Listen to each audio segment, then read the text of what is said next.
Hello everyone, great day to all. In this video we are going to see about verbs. Okay, we all know about verb. What is verb? A verb is an action word. Okay, in this video we are going to see the definition of verb and the types of verb. Okay, here is the definition of verb. A verb is a word that indicates an action. Okay, நாம் செய்யும் செயல்களை குறித்து வருவது தான் verb.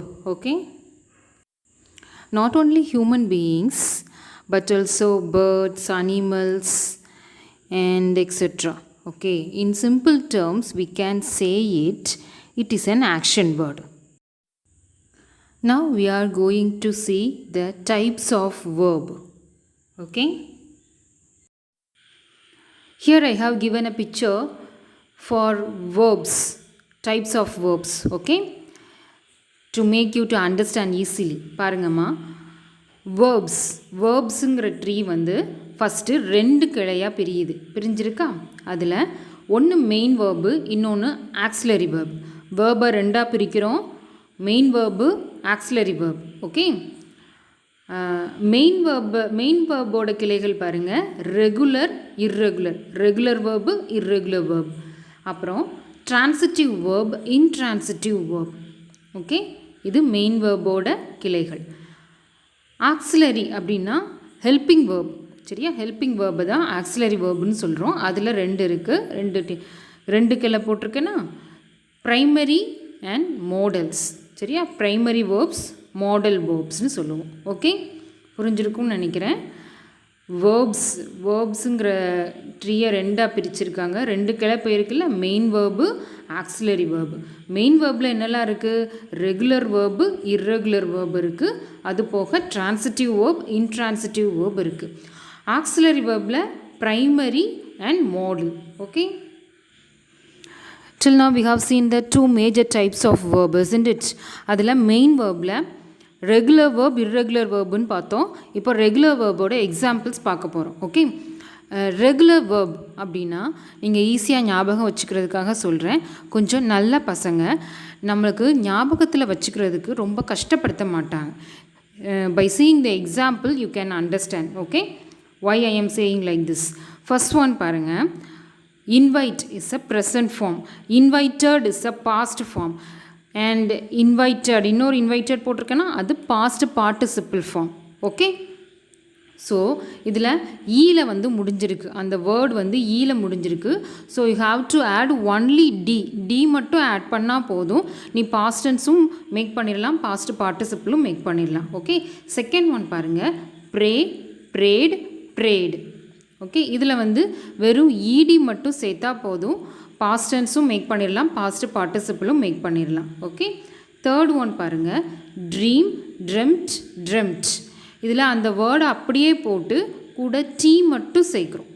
சரியா, so D மட்டும் சேர்த்தா past டென்ஸும் பாஸ்ட் பார்ட்டிசிபிள் ஆஃப் த வேர்பும் உண்டாயிரும். ஓகே, ஸோ இதனால் நம்ம இதை ரெகுலர் வேர்ப்ஸ்னு சொல்கிறோம். Okay, next we are going to see examples of irregular verbs. Okay, இதுவும் ஈஸியாக ஞாபகம் வச்சுருக்காக சொல்கிறேன். இவங்க கொஞ்சம் சேட்டைக்கார பசங்க, ஞாபகத்தில் வச்சுக்கிறதுக்கு கொஞ்சம் கஷ்டப்படுத்துவாங்க, கொஞ்சம் குழப்புற மாதிரி இருக்கும். ஆனால் once you understand it will be easy. Okay, first one பாருங்கள், begin present form, began past form, begun அப்படிங்கிறது past participle form.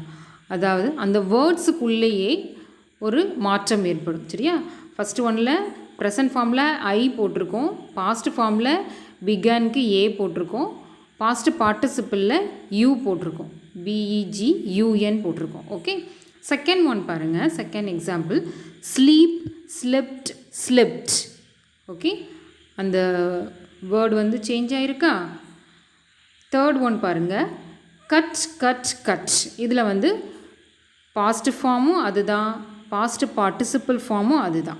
Okay, present ஃபார்மில் என்ன வருதோ அதுதான் பாஸ்ட் ஃபார்மாகவும் வருது, பாஸ்ட் பார்ட்டிசிபிளாகவும் வருது. Okay, these are the examples of irregular verbs. Okay, next we are going to see transitive verb. A transitive verb takes an object to give complete meaning. அதாவது transitive வேர்புங்கிறது வந்து ஒரு ஆப்ஜெக்ட் இருந்தால் அந்த sentence வந்து complete meaning கொடுக்குற மாதிரி இருக்கும். Okay, example பாருங்கள். I eat bread.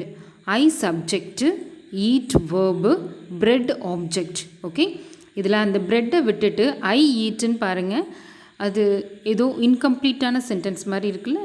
So I eat bread, என்ன சாப்பிட்டேன், பிரெட் சாப்பிட்டேன் அப்படின்னு சொல்லும்போது there is a complete meaning. சரியா? நெக்ஸ்ட் சென்டென்ஸ் பாருங்கள். Some people drink buttermilk. இதில் some people subject, drink verb, buttermilk object. சரியா? சம் பீப்புள் ட்ரிங்க், சிலர் குடிப்பார். என்ன குடிப்பாங்க, பட்டர் மில்க். சரியா? ஸோ அந்த பட்டர் மில்க்குங்கிற அந்த ஆப்ஜெக்ட் வரும்போது it gives complete meaning. So this kind of verbs are called transitive verb. Okay, next, intransitive verb. An intransitive verb does not take an object. Okay, intransitive verb க்கு object தேவையில்லை. Without object it will give complete meaning. Example, the sun shines. The sun is subject and shines is a verb. Okay, so the sun shines, இதிலே வந்து உங்களுக்கு complete meaning இருக்கு. Next பாருங்க, the stars twinkle. Okay, இதுவும் அப்படி தான். The stars வந்து subject, twinkle வந்து வேர்பு. ஓகே, இது ரெண்டும் சேர்ந்தே உங்களுக்கு கம்ப்ளீட் மீனிங் கொடுக்குது. So this kind of verbs are called intransitive verb. Okay, there are two major types of verb, isn't it? The one is main verb and the another one is auxiliary verb. Main வேர்போட வகைகள் பார்த்தாச்சு. Now we are going to see auxiliary verbs. Okay, an auxiliary verb is a verb that changes or helps another verb. Okay, அது வந்து இன்னொரு வேர்புக்கு help பண்ணும். இன்னும் டீட்டெயிலாக சொல்ல போனால் auxiliary verbs help to find out the action happened in past, present or future. பாஸ்டில் நடந்ததா, ப்ரெசண்ட்டில் நடந்ததா, ஃப்யூச்சரில் நடந்ததான்னு கண்டுபிடிக்கிறதுக்கு உதவுறது என்னது தான், ஆக்சிலரி வேர்ப்ஸ் தான்.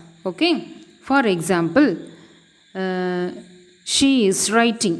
இதில் இஸ்ஸுங்கிறது வந்து உங்களுக்கு ஆக்சிலரி வேர்பு, ரைட்டிங்கிறது மெயின் வேர்பு.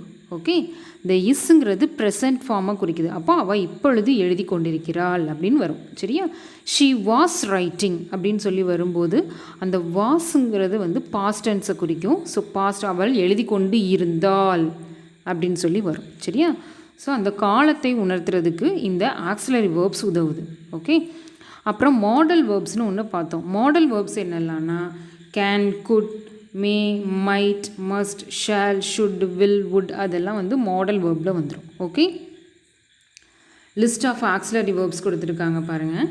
பி வேர்பு நல்லா இருக்குது. Am, are, is, was, were, being. அடுத்து கேன், குட், டூ.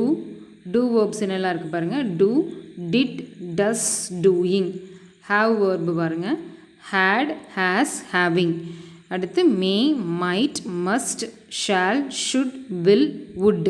ஓகே, மொத்தமாக ஆக்சிலரி வேர்ப்ஸ் எல்லாம் கொடுத்துருக்கு. ப்ரைமரி ஆக்சிலரி வேர்பும் இருக்குது, இதில் மாடல்ஸும் இருக்குது. ஓகே, உங்களுக்கு கன்ஃபியூஸ் ஆகாமல் இருக்கணுங்கிறதுக்காக மாடல் ஆக்சிலரி வேர்ப்ஸ் தனியாக கொடுத்துருக்கேன். Must, can, could, may, might, should, ought to, would, will. Okay, these are modal auxiliary verbs. Here I have given the examples for auxiliary verbs. First one, Lucy is my sister. In this sentence, is an auxiliary verb. Second one, we will become rich. In this sentence, will is an auxiliary verb. Third one, I was the principal of an arts college for 6 years. In this sentence, was is an auxiliary verb. Okay. So till now we have seen what is verb, types of verb. There are two major types, main verb, auxiliary verb. Main verb la ennalam pathom, regular verb, irregular verb. Okay, then transitive verb, intransitive verb, apra auxiliary verbs pathom. Okay, I hope you understand the topic. Thank you.